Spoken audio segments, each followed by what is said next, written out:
I'm Ava DuVernay, and I'm so pleased to welcome you to this day that we've been waiting for so long. So this these seats will be filled with the cast and the creators and all of the people behind this wonderful final episode. So let's just jump in and get started. All right, look at them. Aren't they beautiful? They're fantastic, and they're all here. Exciting. So let's get started and just dive in.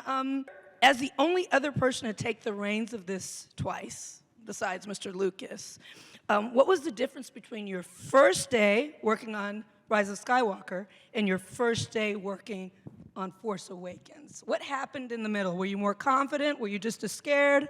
What happened? Well, first of all, thank you, Ava, for being here. We're very lucky to have you. Thrilled to be here. I think the difference is that the pressures shifted.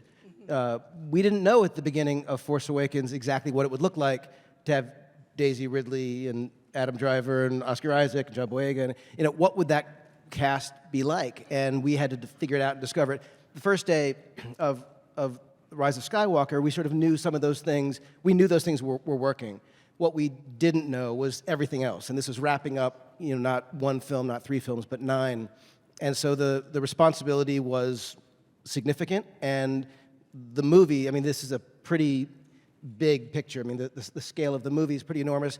And we knew that none of that would matter, none of it would work if you didn't care deeply and track with the people. So the most important thing, the people, we were good with. We knew we had this incredible cast who I think have gone above and beyond anyone's expectations and are truly spectacular in the film.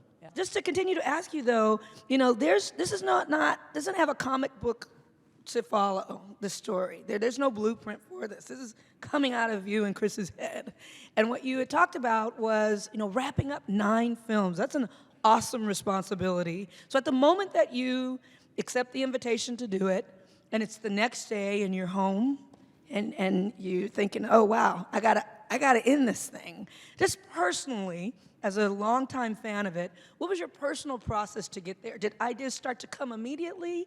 Were you quiet for a while? Did you meditate?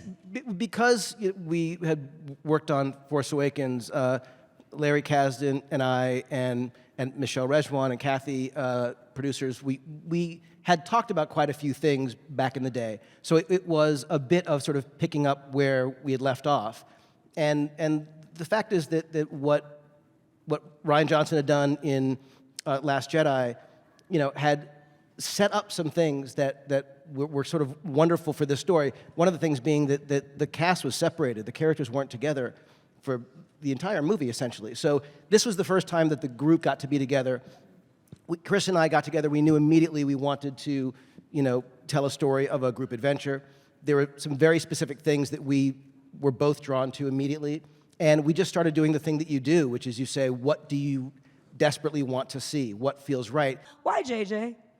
Why JJ? Why this guy? The one thing I know about Star Wars, and the one thing I know about these kind of tentpole movies, is this unique combination of needing dramatic storytelling, gravitas, and a great sense of humor.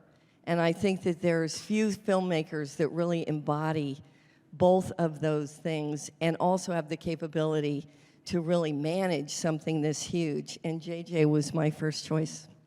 So that was an easy one. Absolutely, yes. Chris, when the initial call came in to co-write this screenplay, how long did the kid in you do somersaults before the writer in you started to hyperventilate? Because I don't even know how you approach something like this. I think I was on East 12th Street in Manhattan when I spoke to JJ. JJ had been calling and leaving messages, and I was in a screening. And I didn't have JJ's cell phone number in my cell phone, so it was sort of a random 310 number. And I thought, why is this random person in Los Angeles calling me? Right. And finally, I listened to the message, and I sort of hyperventilated a little, and I called back. And he said, hey, do you want to write episode 9 with me? Wow. Didn't say the word Star or Wars, just said right. episode 9. So for a good 8 minutes, I let myself sort of leap into the air, and then we realized, oh my God, we have to land this vehicle somehow. Yeah. We have to land the biggest Star Destroyer in the world on this, on the head of a needle. and then we got to work. I live in New York, but I came out to LA, and JJ and I just started at Bad Robot. There's a room with these white boards, with these blank white boards, and we just started writing in dry erase marker on white boards, and then eventually the boards became a Word document that was 10 pages, and then 50 pages, and then 121 pages, and then that became the script. I'm going to jump into some of our newbies before we go to the OGs, as we call it in Compton, where I'm from. So let's start with Carrie Russell. Carrie Russell, who the hell are you? And what are you doing here? You play Zori Bliss. And I just have to tell you, love her. I mean, love her. She's hot. She's badass. From the moment you see her, I just wanted to see more of her. Can you tell us a little bit about her? How did you approach her? And did the anonymity of being masked as an actor add something new for you to play with?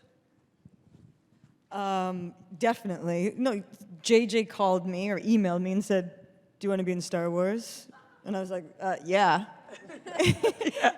And, but then he told me about the idea about the mask, and yeah, personally, I love the mask. I mean, that's my fantasy dream sequence, that I can see everyone in this super tough version of myself, costume, and no one can see me. I mean, that's my dream. It's a real power play in a way, because no one can really see what you're thinking, but you can see everyone else. But yeah, it was amazing, and I've known JJ for so long, and I just feel like we have a shorthand, and we speak the same language in a way, and I just feel like JJ got to finish a piece of history in a way by getting to do this, and he did such a great job. He really did.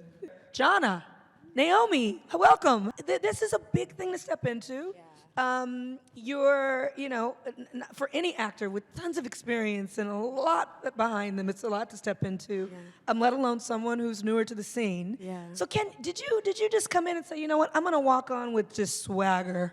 I'm gonna be fearless, or did you just, just kind of how did you prepare? Did you have a defining moment where you knew how you were gonna approach this? I felt like it was really through the physicality.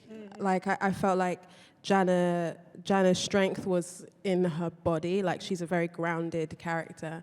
So when I got to training, that's when I started to be like, okay, I got this. right, okay, like being able to do pull-ups and horse riding, and then I guess with that came like confidence that I hadn't previously experienced, and then working with JJ and figuring out like what the balance was between, strength of a character, but also a vulnerable side. Someone with a heart. We don't always have to just be like strong and fierce, but you can also, sometimes vulnerability is strength at the same time. So kind of finding that balance was really interesting. And I feel like we found it by the end. I mean, literally, and also, like, because we watched it yesterday, I'm not being funny, like, I left it, like, my heart was beating so hard, and it's the most visually beautiful thing I've ever seen. It makes you feel like a child, and there was an element of feeling like a child on set that, I mean, it's like the whole cast allowed that to happen, and JJ was the one who allowed us to be here, so yeah, very grateful. Yes, well done. Kelly Marie Tran.